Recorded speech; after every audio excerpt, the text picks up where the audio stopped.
to the graphic nature of this program, listener discretion is advised. You got to wash your ass. See, let me explain to you folks. You can let your armpits go a couple of days maybe, but not your ass. How could you tell someone, I love you, darling, knowing in your heart you haven't washed your ass? I'm not talking about your whole ass. I'm talking about your ass hole. You'd be surprised the pollution that can be found in an area the size of a dime, or a 50-cent piece, or a silver dollar. Now, you know your ass better than I do, but you got to wash it. Tell me, how could you turn around in bed with your loved one upside down to 69 and have them wash your ass? To coin a phrase, when you're 69ing, your ass ain't but 1 inch from your loved one's nose. 1 inch. Don't do that to someone you love. Wash your ass. You lay there thinking no one knows. Shit, the nose knows. Another thing that can wreck your love life. And this is for you fellas. Men, stop wearing white shorts. Please, fellas, you gotta stop wearing white shorts. You know why? Because every wash day, every pair of your white shorts got a brown smudge in the seat. Your wife don't want that shit. Stay the fuck at home. Your podcast will fail. It's just a coincidence that you were talking about the Jack and Triumph show and I'm here. Thank you so much for having me on your podcast. Hey man, this is Kevin Smith, guy who makes all those unlistenable podcasts over at smodcast.com, and you're listening to the Two Strangers, One Podcast. This is podcasting. You're listening to Two Strangers, One Podcast. Subscribe to us on iTunes or on the Stitcher app for Android devices. Please visit twostrangersonepodcast.net. Now, here's Chris Malone and Paul Pasquillo. Well, hello and welcome to Two Strangers, One Podcast. I'm Chris. I'm Paul. 2 months later. Yes, Paul, I apologize as we always do to our listeners. It has been just over 2 months since our last podcast. It's one of those things that life really has gotten in the way. And, you know, you and I have both moved since the last podcast, you know, so, you know, uprooting your whole fucking life. And the whole thing is that, like, and it's nothing against you. You know, I have friends that will help me a little bit. And trust me, my move would not have been completed without the help of, you know, try to get by with my friends. But well, you know, I would have helped you, but you know, I had some things going on, as you remember, so yeah. that kind of got in the way of me. And you were moving like kind of the same time I was moving. So. Yeah, I was. So it really didn't align very well, honestly. So my old shitty apartment, which was a walk up, you know, and then to bring shit downstairs, you know, a couple of flights, and then to bring it to a new apartment, which, you know, now you have to carry shit upstairs. Like the funny thing is, I was actually more exhausted bringing things downstairs than it was upstairs. Cause like, you know, when you go downstairs, it's sort of like, you gotta make sure that, you know, and I'm already a big guy. I already carry a lot of fucking weight in my fucking knees and everything like that. But when you're carrying shit, you know, and you don't want to drop it and stuff like that. So, since the last episode, you know, we both moved, so there's a stress of that. And I had help with some of my friends, but I was and also like, I didn't have the luxury of being able to like rent a rider truck. So I was sort of like, I was doing a little bit each day. Okay, I'll bring the mattress this day, and I'll bring a bunch of, you know, bins with stuff in it, and I'll bring this, and I'll bring some chairs, and I'll bring my cabinets and stuff. And so that took a lot of that, like the whole month of September took, you know, I didn't want to fucking breathe in September. And then, yeah, like September, like I really wanted to fucking die. And, alright, let's mute that for now. That's my, you gotta love it. So we are recording this the day after Election Day. And we're still counting. And just for some context, as we're recording this, things are remarkably, right now, things are so close for Biden. And of course, you know, two states don't even start counting their fucking ballots, the mail-in ballots till tomorrow. But like, as we're recording this, according to Google, the Trump and Biden breakdown has Biden at 264 electoral votes and Trump at 214.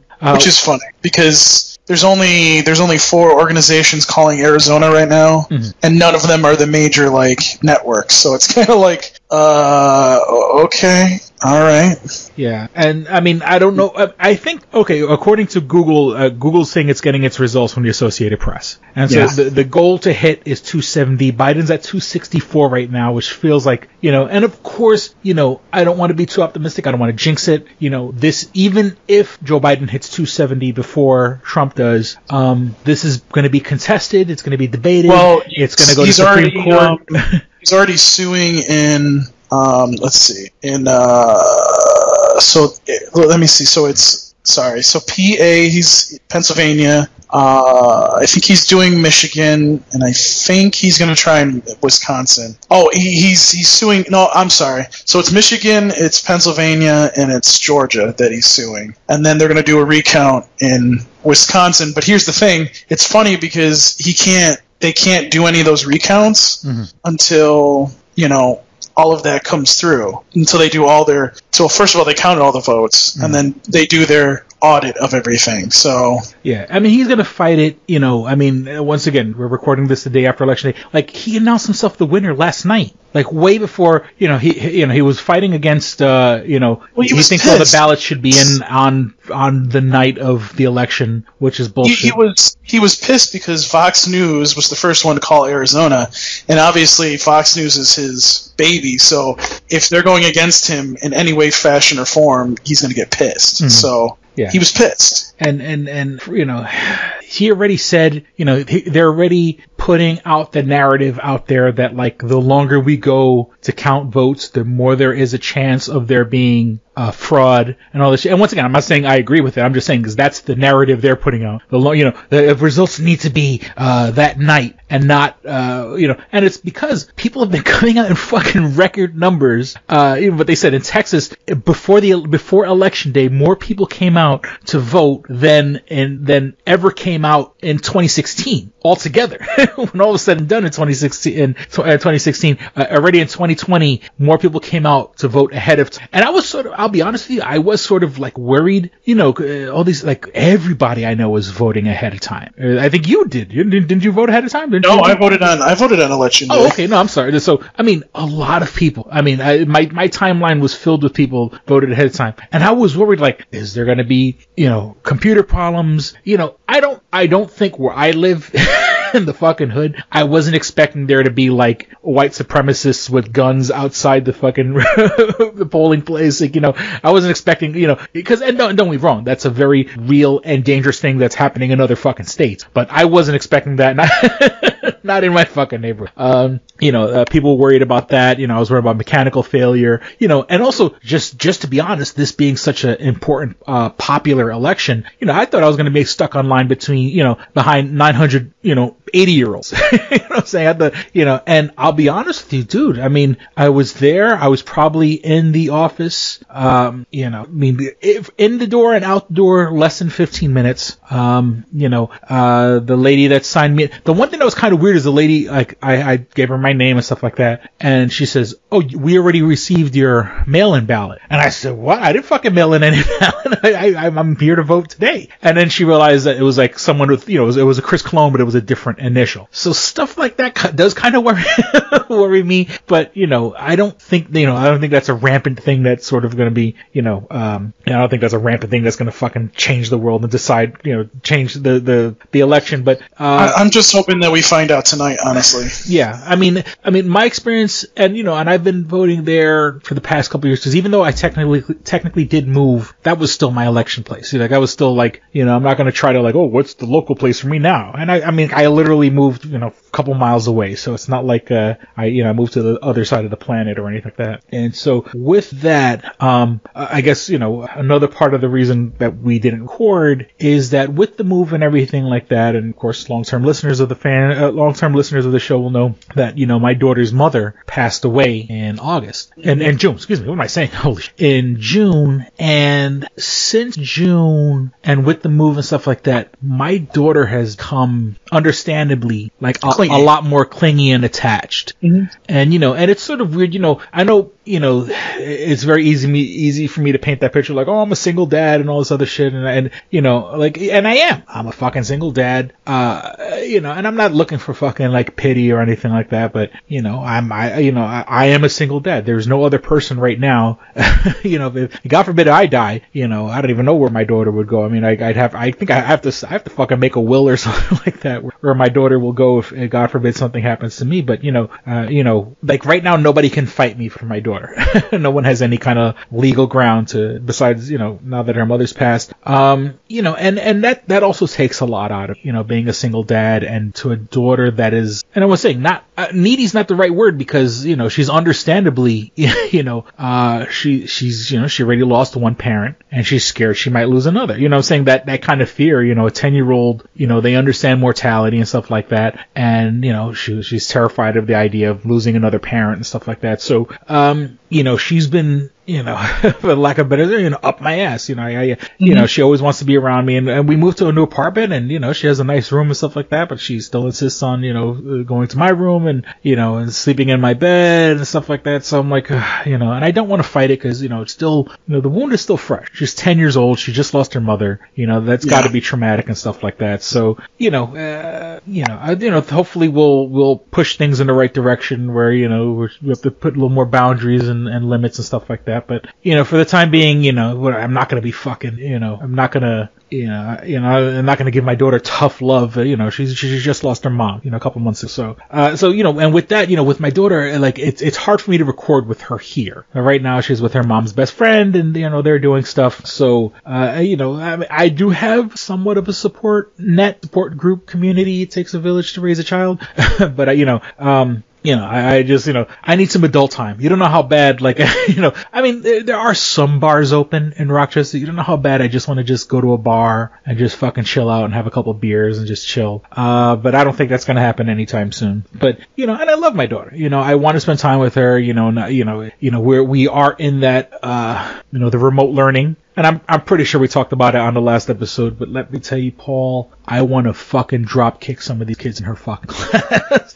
I get up right now, I'm still on furlough from my job. And so I get up, I get her ready for school. She has her laptop going. Obviously, if she has her laptop going for school, I'm not going to be like watching TV and getting on, I can get on the internet because the way my computer's positioned, like it's not going to be distracting for her to be on her laptop while I'm doing stuff on my laptop. But I'm not going to have the TV on. I'm not going to be playing music. Or if I do have music, I have my Bluetooth headsets and stuff like that. So, but for the most part, I'm just trying to take care of things, and we're going around the house, and the kids in her class irritate the fuck out of me. I want to drop kick these little fucking monsters. And, like, there's one kid that has, for no reason whatsoever, like, he has, like, a microphone that's, like he's playing fucking Fortnite. Like, he has a microphone that's, like, it's, like, the one that, like, goes to your mouth that, like, has, like, a little arm from the headset. So all the other kids that are using the built-in microphone on their Chromebooks, this kid is using a fucking, like, he's playing fucking Fortnite and blows everyone else out, like, when he talks, like, and I'm like, dude, there's no reason for you to have this shit. And the whole thing is he can't hear it because he doesn't, you don't hear yourself talk. You just plays. And I'm like, well, I wish the fucking teachers would say something, but no one says anything, to the fucking kid. And it's, they don't. It's like, it's not my position to say anything. Well, so does your kid have to wear her uniform when she records? No, thank God, no. Okay. Not records. I'm sorry. Like for us a podcast. No, because they got rid of the school uniforms about a year ago. Luckily, I mean, that was some people like it, some people don't like it. I was kind of glad they got rid of the school uniform. So even if she was in school, she wouldn't be wearing a uniform right now. Is that what they're doing to your kid? Are they making him wear a uniform? No. He has school. So they the way his school district was working was they were going to do it's Monday, Tuesday, Thursday, Friday, and then Wednesday they used to clean the schools. Basically, they were going to put him in school for just Thursday and Friday, because some kids would go Monday and Tuesday, some kids would go Thursday, Friday. And I said to him, I'm like, look, he did a terrible time with online learning last time, and I'm just like, can we just, just have him in school the whole time, because it's gonna be beneficial to him anyways if we do it that way. So Yeah. So that's kind of why I was like, let's just do it this way. They were fine with it. So that's what he's been doing. He goes Monday, Tuesday, and then Thursday, Friday. And it's been working. He's been actually doing really well in school because of it. Yeah, my thing is that, like, because right now we're doing the remote learning, and then I get these automated phone calls from the city. And the automated phone call, and I could, once again, this is kind of stuff we discussed for the podcast, but if maybe I'm totally misunderstood the phone call. It sounded like they said in January they're seriously contemplating going to, like, a 4-day schedule, sort of like what they were doing with the with the learning. But if I understand correctly, there's also an option to opt out. And right now, I am not comfortable. Me personally, I'm just not comfortable with sending her to school, until, like, these numbers start dropping. I mean, and then the funny thing is, like, in Monroe County, I mean, where we live, the numbers have, like, there's triple-digit numbers recently of reported cases. Yeah, there's over 100 cases per day, it feels like sometimes. And so, like, and of course, we were expecting this. This is the second or maybe even the third wave. Some people are saying it's a third wave, or whatever. We were anticipating a second, at the very least, a second wave at this time of year. I haven't gotten my flu shot yet. I know you recommend we do, and I should, and I haven't, and I'm being a negligent on my own health. Even though I did go for a test, though. I did go for the COVID-19 test. I haven't actually done that yet, but I did get a flu shot the other day. Yeah. Now the one thing, and I could only speak for Monroe County, and I know obviously we have listeners from all around the world, all the way down to Peru. And I checked the email, no Oscar letter, this episode. But with me, I went to, like, the Board of Health website, and it redirected me to, like, the Rochester, division or whatever, and totally free, which is great because right now I don't have insurance. I don't. I mean, I'm applying for Medicaid, but that's another. Well, I'm in the same boat as you, so. Yeah. No, but they go. I'm just saying, is like we live in a world where it's so sad that it's like, okay, you don't have enough insurance to get, you don't have enough insurance to you don't have health insurance, but the most popular test, the easiest one to book and the quickest one to book is in a car. And it's so weird that it's sort of like, because they do it through the car. If you don't have health insurance, there's probably another chance you may not have a car fucking either. So, out here, it's, what they call MCC, Monroe Community College. You go down to the college, and I had posted about this on Facebook, but boy, did they have their shit together. And I mean, I'm not saying that sarcastically either. Did you make an appontment, or did you? So I go to the website, you make an appointment. Then what you do is, like, you give them, like, once again in this world, everything is, like, so automated. Where, like, I gave them, like, my cell phone, like, number, and they, would you like to receive texts or whatever? And so the text said, come in,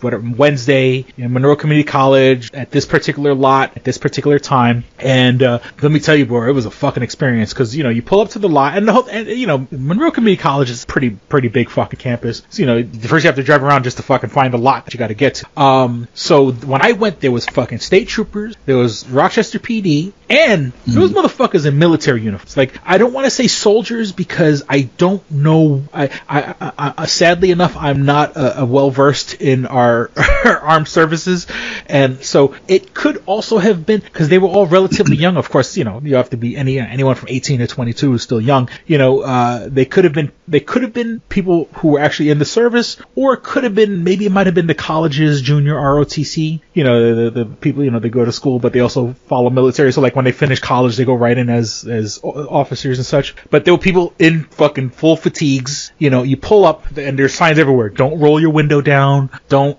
So you come in, and then, like, there's a person there with, like, they have the signs already, like, there on like laminated sheets, like, do you have your ID? Do you have your appointment number? And then you kind of just nod. Then, they wave you forward to the next, like, checkpoint, then, like, there's a lady, like, then this one is sort of weird because, like, now you're yelling through your window, like, what's your appointment number? What's your this? What's your last name? And they also tell you, to take your ID and put it on the dashboard. So, like, they could just look over, look in your windshield and check your ID, get all your information, address, yada, yada, yada. Then, you pull forward to another area, they ask you a few more questions, and then, then you pull into, like, where the tent is, and and there's the people in the fucking spacesuits and stuff, like understandably so, in the spacesuits, and the whole thing is that, like, since it's the free test, it's the one that the people don't want, like if you have the option, I got the brain tickler.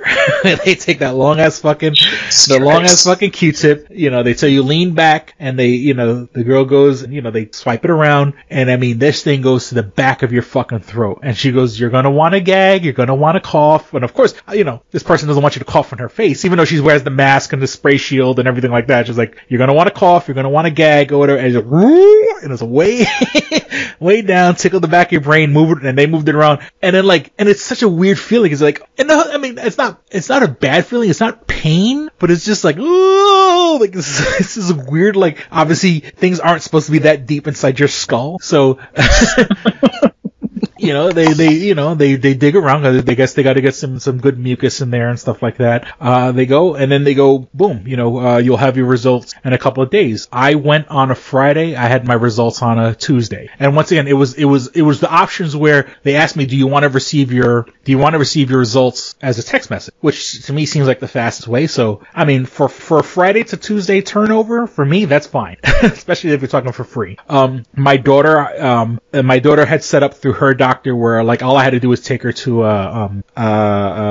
what's the word I'm looking? Not the emergency room, urgent care. I had to, they were like, I could go to any urgent care in the network, and went to the urgent care, and then it's weird because you want to get tested, but you're going to around a place where fucking sick people are at. So that's sort of like, that part I didn't sit well with, you know what I'm saying? Like, I'd rather, and her test was a little easier, so she didn't get the brain tickler. They still had to swab a thing around in her nose, which she wasn't comfortable with, but then again, my daughter's fucking dramatic.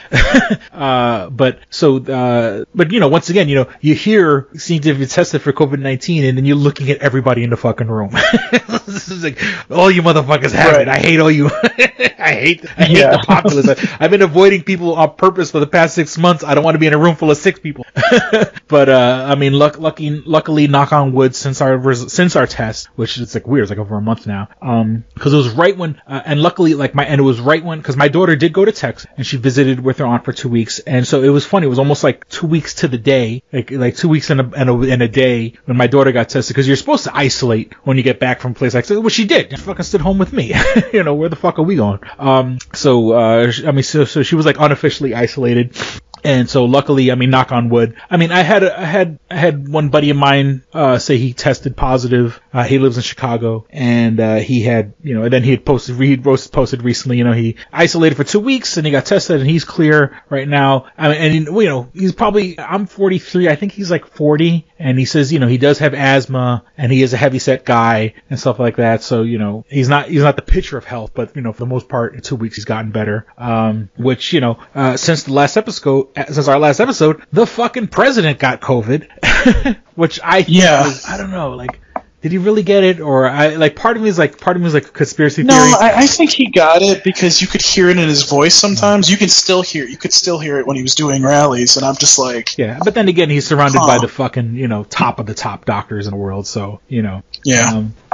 Which, that was, when that happened, we're obviously he survived, and he survived enough to do plenty of rallies, not, sending the wrong example, sending the bad message of like, oh yeah, you could just go get, you could get it and then, get your medicine and then call it a day. There's people who don't have the health and don't have, $1 million doctors, on call 24/7. So, he's going to these rallies and is sending like this message, and yeah, the people in the background are wearing MAGA masks and stuff like that. But it's sort of like, yeah, they're wearing masks because someone set, those people who stand behind Trump are set up there by, there's people who they position people there. And it's always, the Latinos for Trump, or the women for Trump, or blacks for Trump, and, all the fucking tokens they could put on stage. Let's be real here. And then the rest of the audience looks like fucking, Joe, Billy, Bob Dean. And it's funny how, like, did you see, like, on one rally, they had like a rally, I want to say it was Wisconsin, where like there were people that like they left old people out in the cold. Yep. And they were waiting for the buses, and the buses never showed up, and fucking old people got like hypothermia. Yeah, and then the Trump campaign had to rush buses in to get them out of there, and it's just like, really, guys? And then they go to Florida. Really? and then these motherfuckers are still voting for him, and I'm just like, okay, whatever. But then they go to Florida, and then they had people pass out from heat exhaustion. Yeah, which is like, I mean, it's November, or even like when it happened like a week ago, the end of October. There shouldn't be triple-digit weather anywhere in this country. Let's deny global warming, yet have triple-digit weather in November. North of the equator. So all that happened. And speaking of the end of November, speaking of the end of October, beginning of November, yes, Halloween passed. Once again, and it's just sort of like, my daughter's mother's best friend. They were doing their socially distanced, safety heightened version of trick or treating. I wasn't a fan. I really didn't want my daughter to go out, but also like I didn't want to take her holiday away from her. And in the suburbs, which is where you're going to do most of the good tricking, people were building like candy chutes, like they were taking like pipes and shit like that. So like right out the window, you could just put the candy out. My daughter had a good time. She stood with and it was basically just like her and like 3 other kids, and we all know each other. We all know if the kid was sick, no parent would have gonna let their kid go out with the group or anything like that. So she was with the group. Well, there were some around here too, but there was like caravans, like it seemed like there were like 3 or 4 cars going along the street, and I'm just like, and we didn't have any because we had other stuff going on that night, but like we weren't handing out candy, but our neighbor was like had a chute and was just like pushing the candy out. I'm just like, oh my god, really, dude? But you're the piece of shit without candy, man. Dude, it's COVID. Why would I give out candy with COVID? Come on. I bought candy. It's the first year in this house. Okay, give me a break. All right, next year maybe. Well, I bought candy. Okay, yes, I'll make sure I wear a gas mask if we're still in COVID. But I live in the hood. But and even though I technically live in the hood. I technically did have a costume, but like, okay, I put on a costume, but I just put on the costume just so I can take pictures with it because it's Halloween and it's one time a year I could dress up like a fucking idiot and not get fucking judged for it. We were judging you anyways.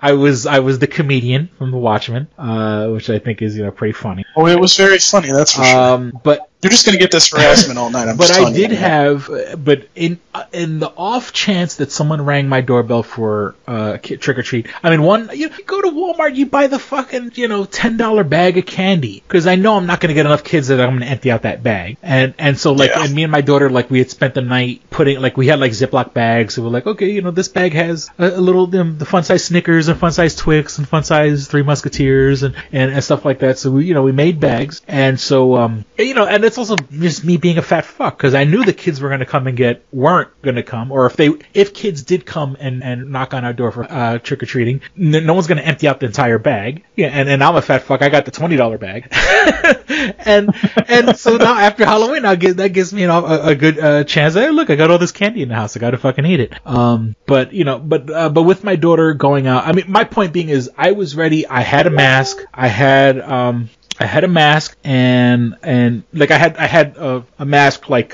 a cover mask for my mouth, and then I actually had a mask, which is one of those stupid purge masks that has the little neon light in it that I got on Wish for $3. So you went to the dollar store and got it. I got my purge mask. I had my other mask. So in case someone did come knock on my door for candy, I would have had a mask to wear and stuff like that. And then been protected myself.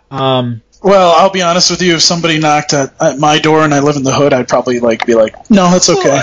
It's kind of hard to explain, but where I live, I also have I have the door and the gate, so I gotta open the door and see who it is, So if it's kids, I'm not gonna I'm not gonna turn away kids with no candy, Yeah.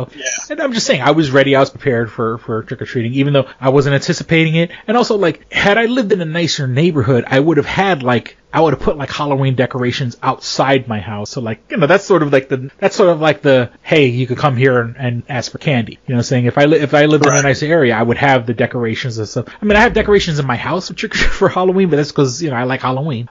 Right. So, well, there was I know my girlfriend, she took her kids to her ex's house and they did some kind of trick-or-treating thing just at the house so that the kids could get the experience. But a lot of parents like her were just keeping them home because you don't want to take your kid out and get them exposed and whatnot. I wasn't the biggest fan of it, but also like I just didn't want to like deprive my daughter, and I trust the friend and stuff like that. Sort of like I know they're gonna do the I mean, it's sort of like like I don't want to go food shopping, but like I gotta. Not that I don't want to, but I'm just saying I gotta bring my daughter with me food shopping. I don't have anybody to watch my kid. I don't have a babysitter. I gotta bring her with me food shopping. She wears her mask, does not touch us, and as soon as we get in the car, we get the hand sanitizer and stuff like that. So, I mean, my point is that like I don't want to take anything away from her, but Speaking of taking things away from somebody. What was that? Oh, I'm kind of like you now, so. Oh, you lost. I'm furloughed. Oh, okay, yeah, so, yeah. Yeah, I didn't lose my job. No, I didn't lose my job. And I spoke to my boss this past week, and we sort of made contact because long story short, I mean, we haven't gotten that second stimulus check, and they were fucking. Oh, and I need that now, these definitely. They're playing with our money because they're like, oh, we'll do it after the election, and they had, Trump. Ample time to do it. My thing is that, like, I love it how they can't get stimulus checks taken care of, but they could fucking elect that Supreme Court nominee. What's this have it here? Amy Coney Barrett. Boney Carrot. Yeah. Coney Barrett. Amy Coney Barrett. Yeah, they could fast track a fucking Supreme Court justice, but they can't push stimulus checks. And the whole thing is that, and then they once again, I'm not saying this is the narrative, but they had kind of pushed and alluded to the narrative of, oh, you better vote Trump in, or there's going to be no stimulus checks. Like there were people, they put that out there, and people fucking like believed it, Well, no, I think it was more like in Florida, for example, which went for Trump, overwhelmingly, might I add. They made it out like Joe Biden was going to be like a socialist, and we all know Joe Biden's not a socialist. And especially now, because it's looking like the Republicans are going to still hold on to the Senate, it's like, dude, you're not going to be able to do anything huge right now. Now, maybe in 2 years we can get rid of the Senate, but we can pick up some seats in the Senate and flip it, but we'll have to see. The point that I'm trying to make is this: it's just so fucked up right now. Like I don't understand how so many people are voting for voting for this idiot, because this guy just isn't doing anything good for our country. I mean, there's a reason why we're in the middle of COVID-19. We shouldn't be in the middle of COVID-19, period. But yeah, I mean, like, so in October 9th, that was my first day of, not having to work. But then all of a sudden, what was it, a week or two later, all of a sudden now movie theaters can open in New York. Well, there's in Rochester, there's like one. Is it just one? I mean, other than the drive-in. No, so there's the cinemas open. As far as I know, the Little's open. Well, the Little theater, and that's like for people outside of Rochester. That's like the art house theater. Some of the other smaller theaters, I think, are open, like the Brockport Strand. But the only other two big theaters that are open in Rochester, quote unquote, is AMC Webster and Tinseltown. But about Victor? Well, Victor's not Rochester, I guess. but the one in Victor is like just outside of Monroe County, so it's not even. Well, yeah, we can't count. It's counted as Rochester. Yeah, that's one of those places. Yeah, people like, oh, I'm from Rochester, and then you find out they live in Victor. Yeah. And once again, for the people like outside, obviously people outside of Rochester, it's like you go out so far. And at first it gets really rich. Like Victor's like, they want to be known as a village, and God forbid you make a store bigger than a certain size. Like everything's supposed to be small and cute, and we all live like a village. But then like you go like another 5 miles and then you're in fucking redneck country. You might as well be in the most down south fucking states than as soon as you get past Victor. I mean, this is kind of something I've been wanting to talk about for a while, is like, so the governor finally approved everything, because what was it? I want to say 2 or 3 weeks before I got furloughed, they basically had brought some of Cuomo's crew in from the health department and showed them what the policies were going to be, what the policies that we were going to use and implement, and for COVID-19, obviously. And then it just it went 1 week, 2 weeks, 3 weeks, and we're just sitting here all going like, what the hell is going on here? Like, because there was no movement. There was like no movement. We're just sitting here going, okay, are you guys going to approve us or what? So the Bond movie got moved because of there's no movement in New York State. And that's when my company was like, all right, we're shutting everything down. And by the way, we're not going to have general managers watching, and I'm not a general manager, but we're not going to have people watching every single building. We're going to have one person watch several buildings. Yeah. So basically, it just, it went from everybody that was doing what they were doing still had a job to now one person's watching several buildings, and it's just like, okay. You know what I mean? Like, what do I do about that? And then 2 weeks later, he says you can open movie theaters, but, my company doesn't want to really open every single theater until there's like a full slate of movies. And we know that, the movie companies aren't going to just go, oh, we're pulling this movie. Oh, we're pulling this movie. You know what I mean? Well, if I understand it correctly, I think the Bond movie might even be up for and I didn't have it on my notes, but I heard that they were trying to shop it around to see if somebody wanted to buy it, but they're asking a ridiculous amount. But right. So there's been a lot of rumors. What's been happening is these other studios have been putting out rumors. Like, for example, there's this rumor going around about Wonder Woman going to HBO Max. Warner Brothers really hasn't said anything about that yet, but the rumor is that it's going to have like a short stint in theaters, and then it'll go to HBO Max because of all the COVID stuff. There's no validity to that yet, but I mean that's something that's out there that's been talked about. Wonder Woman being the way that it was, how the last one did, I can't see them not attempting to at least put it in the theaters, but I can understand after what Tenet did why they would be apprehensive to keep it there. I think they almost have an obligation. I think they have a legal obligation to put it in theaters. No, I mean there's no real legal contract thing. No. There's no legal obligation, but so what happened back in the day, and I'll make this very quick. What happened back in the day was I shouldn't say back in the day. It was about, I want to say I've been at this theater for 7 years, almost 8. I would say about, we could say back in the day because it's been about a decade probably since digital projectors went in.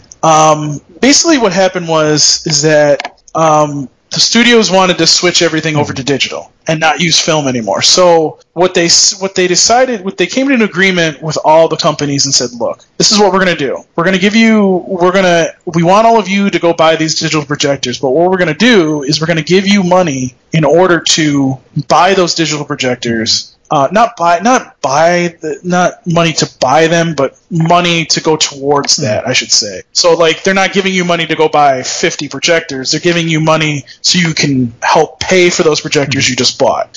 So that's kind of, I think a lot of that is coming to an end, but that's kind of what that was all about.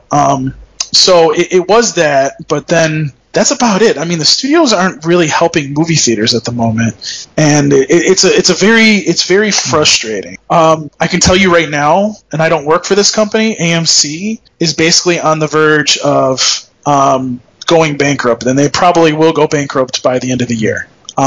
And the reason for that is because they've been closed for 6 months. Number one, they have, or more than 6 months, 8 months. Yeah, or something like that. I mean, but so they haven't been able to secure the money that they need. And by the way, they're owned by a Chinese company, so that that's probably part of the reason too. But they're not. It's going to be very interesting to see if they survive, because a lot of these theater companies are just, if a movie theater hasn't been doing well, they're getting rid of their leases and getting out of those leases as soon as possible. So, don't be surprised if in insert city, you have less movie theaters because of COVID. Are movie theaters going to go away? No. I mean, you make millions of dollars, sometimes billions of dollars at the box office. Why would you get rid of that? I mean, the new Demon Slayer anime movie in Japan alone is the biggest box office hit right now. It's not going to do that here in the United States probably, but you get what I'm saying to you. There's still an appetite for this stuff. And Japan is different than us, and obviously anime is big out there. They have amusement parks for every freaking anime, it seems like. But the point that I'm making is movie theaters aren't going to be going anywhere. It's what's happening with this pandemic is companies are shrinking their theaters, and my company is trying to get secure money to make sure that we survive and that we're around. And I'll find out next week if that's the case, but I'm pretty sure we're going to be okay. But AMC is just going to be dead. It's not looking good for them, and I feel bad for those people that are working there. But I'm not really happy with the studios like Disney and Warner Brothers and that, because they're not really helping us out, and that's part of the problem. So I mean, but let me just add this one part too. Now that I'm thinking about it, it's not just they're also hurting, and I get that. But then there's Netflix and probably Amazon Prime and all the other streaming services. They're not being able to record the shows that they used to record. They've been lucky to get some of this stuff done that they've been doing.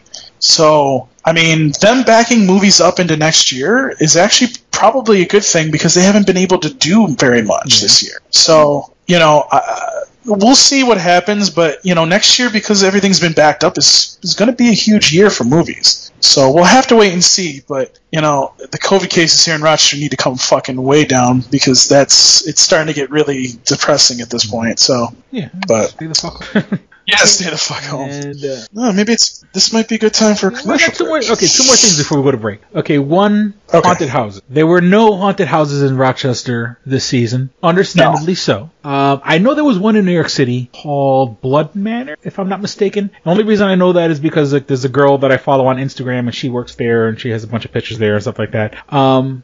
Which is stupid. I don't know how do you have a proper not a proper, but I'm just saying is the way any good haunted house has people getting and I guess if all the actors are wearing masks, you could technically have it, but I mean it's kind of stupid anyway. But was it outside? No, I think it was indoors. It's one of those you walk through the house, and the whole thing is by us it's the same. It's funny. It's that one shop down in Henrietta, or at least the one I always go to every year, is called Nightmare, and it's that one shop in Henrietta that for whatever reason has yet to get filled. Just the state of our economy has never been filled yet. Every Halloween they set up Nightmare, and I've been bringing my daughter there for the past 4. Well, they probably make a good amount of money off of that. Yeah, that's what I'm saying. I mean, but it's funny how that place stays empty all year long, and then come Halloween, it's Nightmare Manor, and when I say that, I mean they start up in mid-September, so mid-September and all of October as a haunted house, and they charge $40 a head. So I mean, I'm pretty sure they make good money. That being said, so there's no haunted houses in Rochester. From what I understand, there was a few haunted hay rides, and you can't, these are little mom and pop operations that sell, the haunted hay rides are there to bring people that are going there to get the pumpkins, and I'm not gonna knock the mom and pop haunted hay rides. That's and plus haunted hay rides, you get a bunch of stupid kids, 15-year-olds, 20, 16-year-olds, and they could technically make them wear the masks on under their Scream masks or Jason masks or any bullshit mask that they wear, right? And then there's apparently some drive-through haunted houses out there. There was. I don't know if there was any up here, but I know that I've seen a couple of them. And I don't, my point being is that there was no haunted houses. Okay, but now the day after, Halloween was on Saturday. The Monday morning of my daughter going back to school, you get these little fucking derelicts, these little fucking little monsters, little future felons, that they go, oh yeah, this weekend we went to a haunted house. And so my daughter is flipping the fuck out because she wanted to go to a haunted house, but she doesn't, and I'm like, baby, they're lying. They didn't go to a haunted house. They want to fucking, their lives have nothing to it, so they have to lie to make them feel better. And so my daughter's flipping out thinking that there was that she missed out on going to a haunted house, and I've explained to her, no, there was no haunted house. Your classmates are fucking lying, and I want to find these little kids and fucking stomp on their little and then totally unrelated, I got a bidet. Yeah, I saw got this thing, and the funny thing is that I wanted to get it. I don't think I could have installed it in my old apartment. But it's this thing that, it takes the line of water that most people in newer houses, you kind of have that braided steel line that, puts water into the back of your, I think where I used to live, it's such an old place that the pipes, it's a pipe directly. You can't intercept it. And boy, has that thing changed my life. I'm telling you, people, you want to change your life, You want to have a clean asshole? Right get yourself a fucking bidet. I mean, the one I got the fucking bottom of the barrel $40 one at Lowe's, and my life has changed. I mean, don't get me wrong. Like, you sit on the toilet. And of course, everybody breaks out their phone. Who doesn't the phone? So you play a couple rounds of whatever game you have installed on your phone. You go on Instagram, you do, and when all is said and done, this water shoots up your ass, and it's dude, I'm telling you, you're like I feel like a religious convert. Like I want to preach the good word of the bidet. The water shoots up your ass. I'm shaking my head at you right now. Look, I'm a big fat guy. I take nasty shits. This thing, and it's so funny because like when you shoot in the water, right? It's like it feels funny. Waiter, can I have a commercial, please? And it's weird because like the smell in the bathroom gets really bad because you have water shooting shit out of your ass, or any remnants that were sticking around after that would end up on the paper if you would just wipe it. This is what happens when we haven't recorded for 2 months, people. I'm telling you, ladies and gentlemen, and once again, it's not sponsored. It's not, I came across this great fucking product, and especially after the fucking, the scare that we had a couple months ago with like people not having toilet paper in the, and don't get me wrong, it's not a fucking save all. There are times where you still have to wipe your ass, and it's still, but for the most, you get this jet stream, cleans your asshole, cleans the back of your balls, I think my balls smell like it's not as bad as the smells they use because, part of that is your ass grease and and all the bacteria back there. Too much information. I'm telling you, people, you're laughing now and you're shaking your head. I guarantee you. We need to go to commercials so bad right now. If your significant other or whatever got a fucking bidet and you started using it, you would fucking, okay, I don't see you going out and buying one and getting it and installing it, but I'm telling you, this thing is a fucking godsend. I'm not, and I wish I was getting paid for not. You shoot some water up your ass, you take a shit, use some water, and then like you wipe just to get the water out of your ass. Just like and let me tell you, it goes from like gentle sprinkle, because it's a dial, so it goes from like gentle sprinkle to like holy shit. And when you're all said and done, you wipe and you call it a day. I'm telling you, man. I recommend to anybody within the sound of my voice, get yourself a fucking bidet. It's the most wonderful feeling in the world. You know what I'm saying? And I'm totally straight and I'm secure enough in my manhood, everything like that. But I'm saying, and especially that I'm a big guy and stuff like that. It's good to have a nice clean asshole. So I think with that, we'll be back with more Dick and Fart Show. Thank God. This episode of Two Strangers, One Podcast is brought to you by Comics Etc., 1115 East Main and North Goodman at the Hungerford Building, door number 8. Find out more information at comicsetc.biz or like them on Facebook at facebook.com/comicsetc1. Did you ever see a film at such a young age it left you traumatized with cinematic wounds? Necrophilia. It's a dead issue, man. Don't push it. Cinema Psyops is a weekly podcast documenting an ongoing experiment on the mind of an unwilling test subject. No one should have to watch this movie. Oh, no one should have to watch this? No one should have to watch this movie. Surprisingly, it's not a topic that a lot of people really want to tackle. I'm shocked, prudes. I know, really. Right? It's the next sexual frontier that no one wants to explore. I am, in the most sincerest of senses, disappointed in you. It takes a powerful goddess like Connie, jam her arm down the monster's throat and kill it. Oh, I'm still tripping out over that. Even as a kid, I was like, I gotta find a girl like that. Every week, I get a new look of disappointment that I never thought I could get out of her. Unimaginable. At 12 years old, you should not be watching this movie. Obviously. At 13, you should not be. 14, you shouldn't be. I'm not entirely sure even 17-year-olds should be watching this movie. Just because you're offended by something doesn't mean that you have the right to demand that it doesn't exist. Watching this film again, I had all of this like little nerd glee with everything that kept little popping history up. all popping up absolutely. at you. So I totally loved this film. Hey, I know why you couldn't see that. It's because your brain's warped from watching this shit at 12 years old. Yeah, this is a rough movie. I told you ahead of time when we were getting ready to do it that it was going to be a rough How did you watch one. this shit at 12?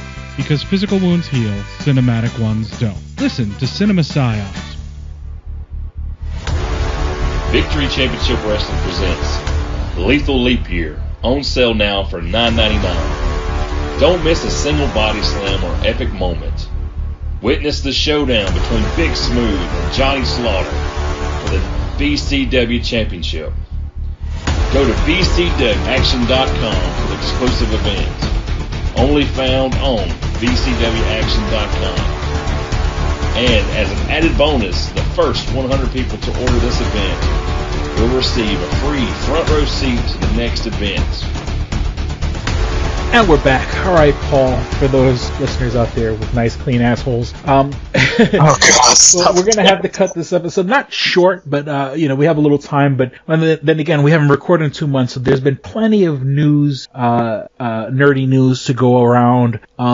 It is weird that everything is up in the air. I mean, we were kind of talking about the James Bond movie, Wonder Woman, where that's going to go, if that's going to show up on some sort of streaming service or if it's going to go hit the theaters first. A lot of movie productions are like slowly easing their way back in. They had a picture the other day of Tom Holland as Nathan Drake from the Uncharted games. I mean, I played like one of them. I played like Uncharted 2 or something like that. I know people love those games, and I know it's one of those deals where like people are like, oh, Nathan Fillion should have played it, but as much as I love Nathan Fillion, you get a kid like, and it's the same thing with Spider-Man. You get a kid like Tom Holland. You got to get a young actor, because nowadays we're making all of these movies are turning into franchise, and so there's going to be a 2 and a 3. You got Nathan Fillion now. Where's Nathan Fillion going to be in 6 or 7 years? When we're at Uncharted 3. I mean, he might have done a good job this year and stuff like that. And I once again, I like Nathan Fillion, but with a young guy like Tom Holland, you have to hire young actors to get, so when you build a franchise. And it's so funny, like even recently, like my daughter just recently got into watching Stranger, like season 1. And it's so weird to watch, like, that first season when they're so young. Everyone on that show is like, they're kids. I mean, they're obviously, yes, kids, but I'm just saying is like, they're like, they're not much older than my daughter. And then my daughter's obviously, she's fallen in love with the 11 character. And, and once again, all of those kids, when they were hired, nobody knew who the hell they were. There's the one famous person on that show was Winona Ryder, and that's because she was the parent, and she's not like the star. And so, it's when people bring up projects and stuff like that, I mean, yeah, it's very easy to go, oh, I want to see that new Tom Cruise movie. I want to see that new, such and such movie. I want to see the new Nathan Fillion movie. Sometimes you need to hire young people, because then, and look, here we are, Stranger Things season 4. I mean, it hasn't even started filming yet, but, it's sometimes, we need to stop, like, casting people who already have like a career and stuff like that, and let there be. And look, and ever since Stranger Things came out, there that Finn Wolfhard, and he's been in a bunch of movies, and he was in It. And the funny thing is, like, my daughter was more familiar with It than she was with Stranger Things. She's like, isn't that the kid from It? And I'm like, yeah, it's sort of, and I explained to her, like, Stranger Things was inspired by It, which then inspired the new It, So, and then speaking of Tom Holland, there's been a couple of announcements with Spider-Man movie. The big one, okay, they haven't confirmed the Tobey Maguire Andrew Garfield, but there are just rumors like crazy saying that they're going to bring them in. Jamie Foxx. Yeah, the one that was confirmed is Jamie Foxx as Electro, but the same way we had J.K. Simmons at the end of Far From Home, where he was J. Jonah Jameson. But he wasn't like the same J. Jonah Jameson we knew from the Tobey Maguire movies. I think they're going to do that with Jamie Foxx's Electro. It's going to be Electro, but it's not going to be that particular version of Electro. It's going to be an Electro from a different universe. And the whole thing is, riding on the success of, Into the Spider-Verse and the Miles Morales. This, and that's the funny thing is, and then the other announcement they've said is they're talking about Doctor Strange, and of course the Doctor Strange the Doctor Strange Disney Plus show, The Multiverse of Madness. Bringing Doctor Strange into this movie is going to bring in the multiverse. And of course, if they bring in Tobey Maguire, if they bring in Andrew Garfield, and the whole thing is the one thing they haven't mentioned yet. And once again, you get a young person and a total unknown. There might be a Miles Morales in this movie, or some version of that. I think they may try to set exactly. up. Yeah, I mean, it's a Peter Parker Spider-Man movie, but you could bring in an actor the same way Spider-Man was brought in like on Civil War. Spider-Man was in Civil War for a couple minutes, and you could bring in a young actor to be Miles Morales. Even if it's like you visiting his universe for 2 minutes, and then that kid will then carry on the Spider-Man, the Spider-Man Miles Morales story. So make another $1 billion for Sony and Marvel. With Doctor Strange and with Electro, it looks like they're bringing that whole thing together. And and I hope we get Tobey Maguire. I'm not the biggest fan of Andrew Garfield, but I'll give credit where credit's due and stuff like that. So if they bring him in, it'll definitely bring a totality, where they can, and you could bring them both in, and quite frankly, they don't even have to wear the spider suits. They can be Peter Parker. Even in the Spider-Verse, they had the Peter Parker where he was wearing like an army jacket and sweatpants. You could have that version of Peter Parker where Tobey Maguire probably isn't in the greatest of shape as he was back in 2002, but you could easily take care of that. That's not a problem.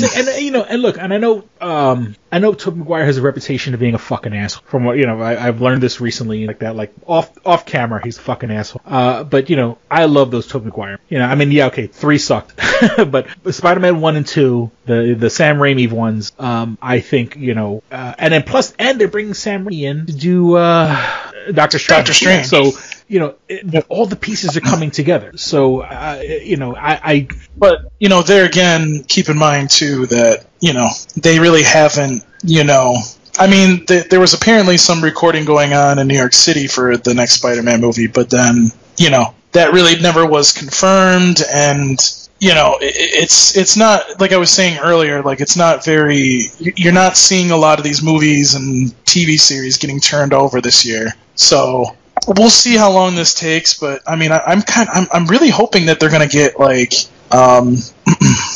going to really get more people. And they do the Spider-Verse, because I think that would be great. And then while you're doing all of that, you also set up Miles Morales. Yeah. And by the way, you can do. I think that if they do the Miles Morales Spider-Man, they need to set it up in a way, the same way that they did the original Spider-Man trilogy. Give him a proper intro, because we need to do it with that character, because you don't see that character a lot. So I really hope that they do that. They dive into his backstory. But I do want him to kind of interact with, obviously, the new Spider-Man now, obviously, Tom Holland Spider-Man. Obviously this movie would be the one that starts it, but you could do the cop out where the Miles Morales Spider-Man takes place in another universe, So I'm sure that's you don't what have they're to worry probably going to do, but the Avengers and the Hulk, Thor. You don't have to worry about all those. You could just well, you would have to. You could do like what you did with the original trilogy and not include any other Marvel characters. But if I were Marvel, if I were Sony, I would try to include that in this universe, just because it gives it another little twist in it. Now, if it's too much Spider-Man and they think it's going to be too much Spider-Man, then fine, don't do it. But why not? Nobody says you can't have 2 Spider-Mans in one universe. Okay, so Sean Connery. Not really nerdy news. What his last movie was League of Extraordinary Gentlemen. I guess, Indiana Jones, The Rock. I'm only borrowing your Humvee. Sean Connery, rest in peace. I wasn't a big James Bond fan, so, I don't really know Sean. I know Sean Connery from, the later, once again, The Rock. Highlander. I never saw, I've never saw the Highlander. You need to watch that, too. That was a good one. If you've ever seen the TV series, because what they did is they eventually merged the two, which was great. That he was good in that. He was good in obviously what you said, the last one there. I like The Rock. What was the name of that? I love The Rock. The Rock was good. It's such a bad. Is that the one he did with Nicolas Cage? Is that the one he did with? Was it Nicolas Cage? There was another one he did with Catherine Zeta-Jones, right? No, wait. It was where they were thieves, no, that's right? I think Douglas, and that's No, because there was one where he did a movie with her. That's where she shows her ass going under the laser. Oh my goodness, why am I drawing a blank? Yeah. Let me see. I'm gonna Google that. Yeah. Kamikaze to Joe. I was gonna say disclosure, but the disclosure was Catherine Zeta-Jones and Michael Douglas, if I'm not mistaken. Oh no, that was Entrapment. Yeah, it's Entrapment. That was a good movie. That was a really good movie, man. Like, I like that movie. He wasn't in. Never mind. I was thinking of somebody else. The Rock. Okay, Entrapment. Yes, League of Extraordinary Gentlemen. I know people shit on that movie, but I actually like that. I like League of. Yeah, Entrapment was good. I think that was one of his better movies too. So I mean, and not to take anything away from his early career, but that's my knowledge of him is limited towards the stuff towards his career. And of course there's that movie he did where he's wearing like the red underwear that all like sci-fi guys like, and it's sort of like and like there's a movie that he did like in the 70s. Zardoz is the name of the movie. It's a movie called Zardoz. Look it up. Look up Sean Connery Zardoz, and he's wearing like just like red cloth with like kind of like an underwear and then like straps across his chest on like bandoliers, and then there's like these big giant, Zardoz is the name of the movie. And then like in the movie there's this big giant floating rock head. And once again, it's not a movie I've seen, but it's one of those movies that like every sci-fi geek, like it's one of those movies that goes so bad it's good. 1974. That's another one. That's another one that he did that's really good. The Hunt for Red October, that was another one. Course, yeah. Obviously, he was in Dragonheart, so there's that one. I'm just kind of looking at the list. Dragonheart, he was the voice of the dragon. I don't want to miss one. I can't remember First Night. I've seen it, but I can't remember that movie for the life of me. But I think that one was good. Untouchable. How can I forget Untouchable? Oh, Rising. Oh, the one he did with Wesley Snipes, Rising Sun. I don't remember that one either, but I know I've seen. I want to go to Japan. Medicine Man was a good one. Highlander, he was in. Obviously, I mentioned that. The Avengers, what? No, that's the other Avengers that was based on the British TV show. Yeah, 1998. Okay. He was the bad guy in that one where he's wearing like a kilt and he has like a control the weather device. It's so fucking cheesy. But yeah, that's the one with. So many good. So many the good original movies. James Bond, and not to mention that James Bond is supposed to be a British character, and he was from Scotland, and that as much as the British people love James Bond, they all have to fucking hold the fact the first James Bond was actually Scotland. So I mean, and then of course, the phrase that was big on the internet is "You're the man now, dog." He did that movie where it's like teaches like an inner city kid to like be a writer. You're the man now, dog. So rest in peace, Connery. Rest in peace. Mandalorian what season 2. Before we get out of it, Mandalorian season 2. The first episode came out, and can I say spoiler? You've been warned. Spoiler. Boba Fett is still alive.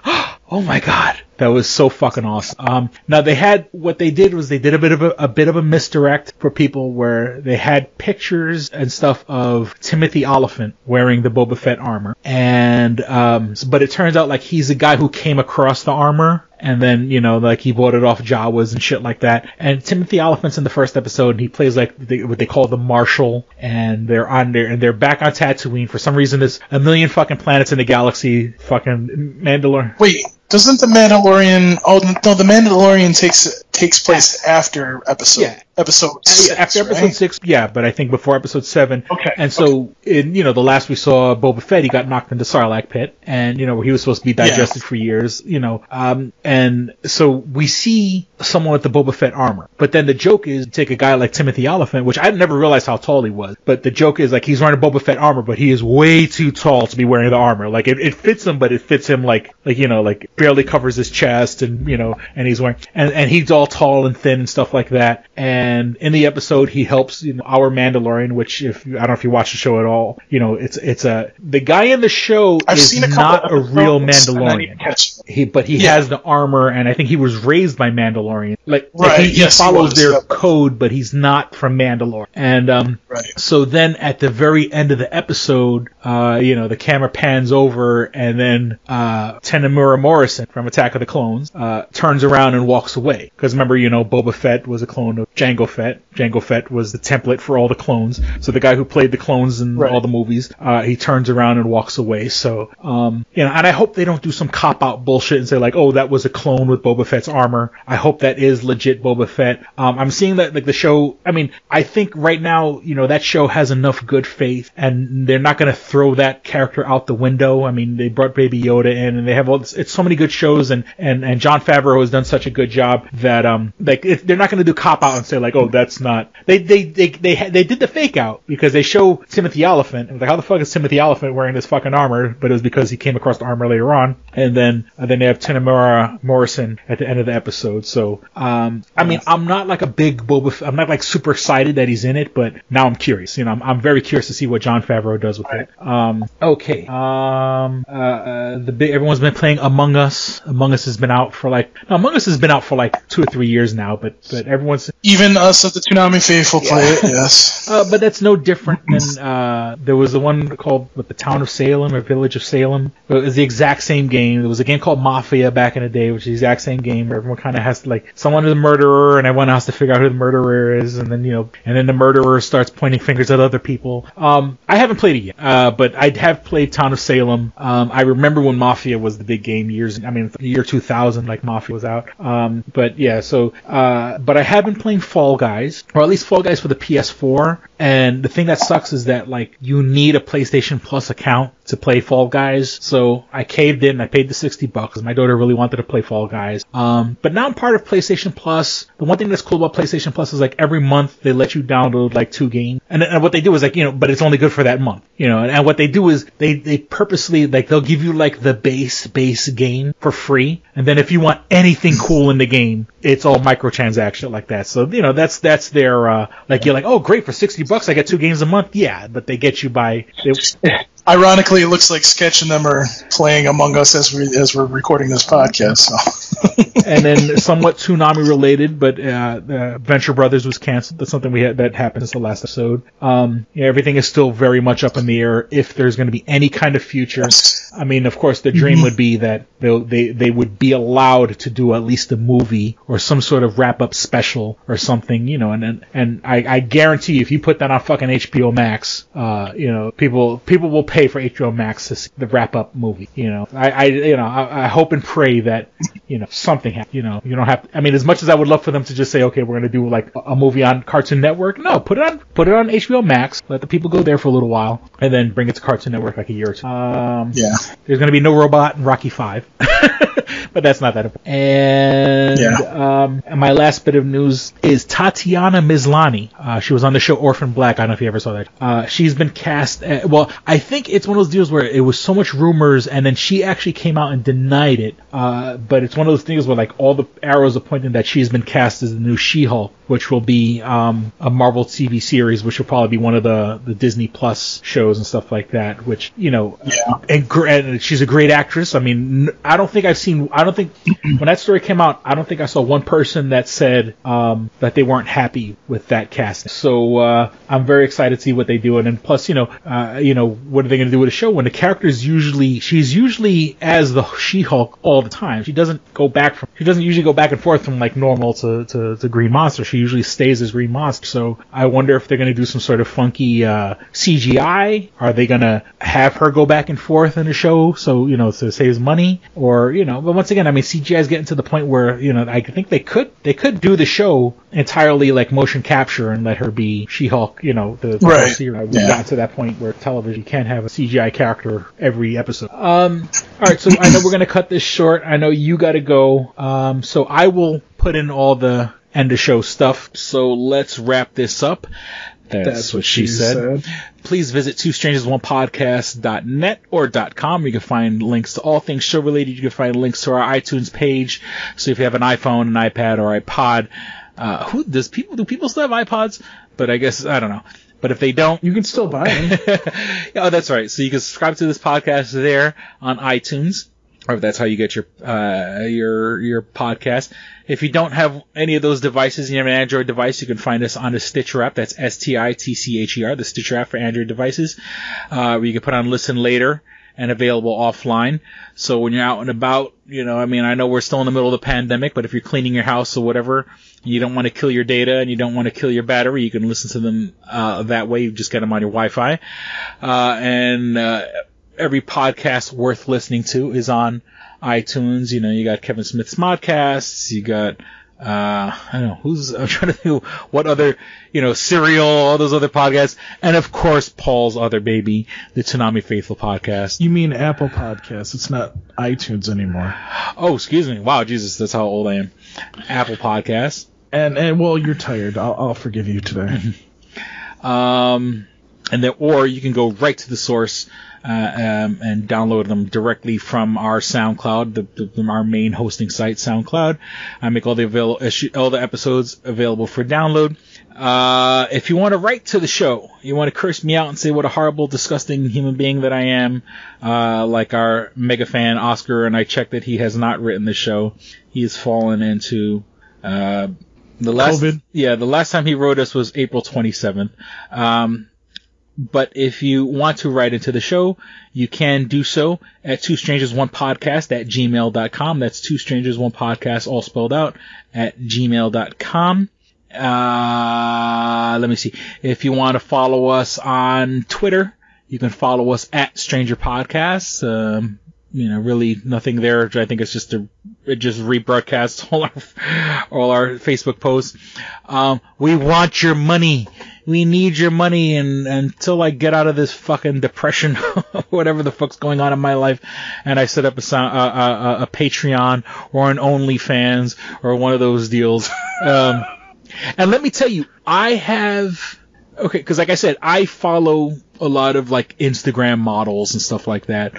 I'm not gonna lie, I signed up for 2 OnlyFans.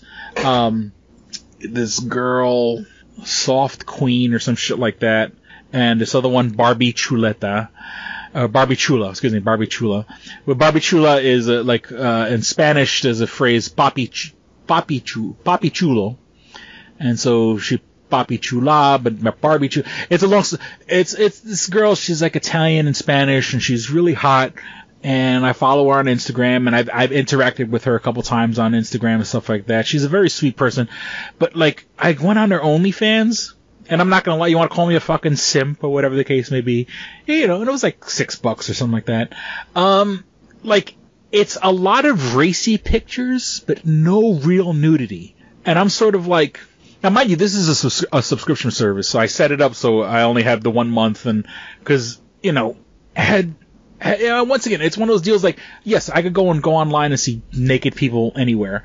But, once you get to know somebody like online, like a persona, and you interact with them, who doesn't want to see someone naked? But she's not naked. She'll wear she'll wear like a mesh top, and you can see the nipples through the mesh top, but you can't, I want to see titties.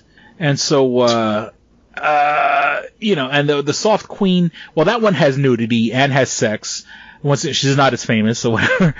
And, she's like a foot fetish person, which I'm not a foot fetish guy, but I was curious in hers because she looks like Rey from the Force Awakens, and she's done a couple of porns where she's doing porn dressed up like Rey from the Force Awakens from Star Wars. So that's how she caught my eye. And once again, that one was like $10 a month or whatever, and I'm not gonna she was sexy and everything like that. I'm not gonna continue to give this person money. I sort of also just did it just to see what the experience was like. But one had porn, one didn't have porn. Like OnlyFans, it's always like what you decide to put on there. But for both of them, I could see porn for free. It was just curious on, it was nice to see the Star Wars porn.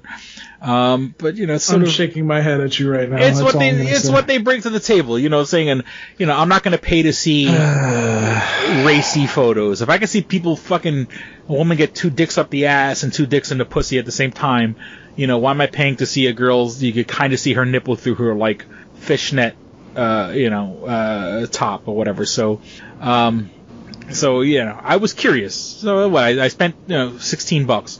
I learned something about myself. And okay, so we want your money. We need your money until I can set up an OnlyFans. And trust me, if I do an OnlyFans, you're going to see my nuts. You're going to see everything. Jesus Christ. I'm gonna let you know right up front. You want to see these nuts. But you can support us by liking and sharing us on Facebook, liking, sharing this page, liking, sharing our this particular episode. Just go to facebook.com, Facebook/Two Strangers One Podcast, all spelled out.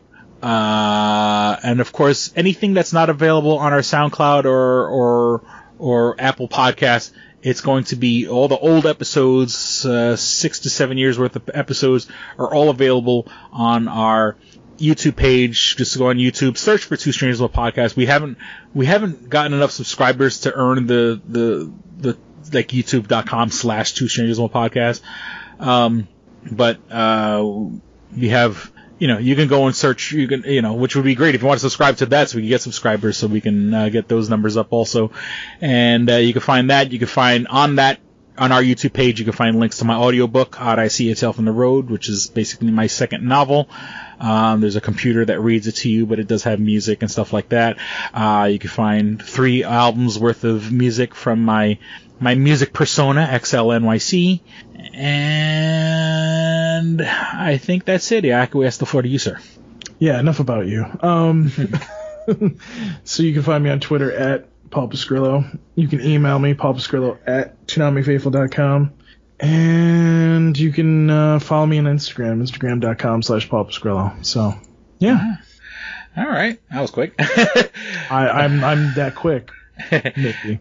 And I guess we could end it here by saying we certainly hope you guys enjoyed listening and had as much fun as we did recording. Thank you for listening to Two Strangers One Podcast. I'm Chris. Don't be a stranger. Peace. You should be fapping. Clean your asshole bidet. Oh, Jesus Christ. All right, here we go, man.